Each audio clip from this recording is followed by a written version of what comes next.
Emilia was about 3.5 years older than the Earl of Southampton. And they absolutely would have known each other. They absolutely would have met during that time. And I thought, why not give her a little bit of joy? Let's let her fool around with Southampton, right?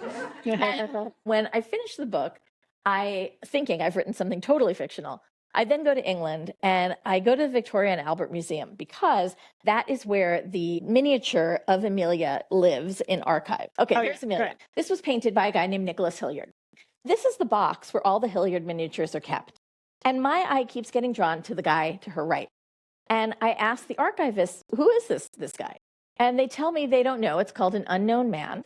So that black background and the fact that he has his hand over his heart, all of those probably indicate despair, as does the fact that the portrait is on the back of a playing card that is the Six of Hearts, which in cartomancy, which is kind of like Elizabethan tarot, is the soulmate card. It means this is the person I was meant to be with that I can never be with. And I go, I think I know who it is.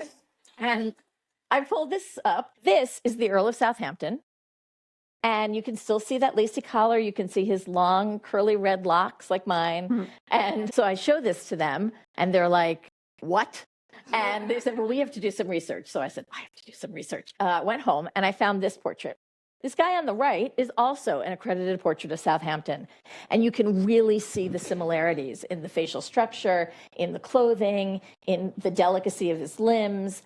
And I sent this to the archivist. And they wound up sending me back a 35-page document saying this could very well be the Earl of Southampton, which means that for about 250 years, Emilia and Southampton have been cozied up next to each other in the archives.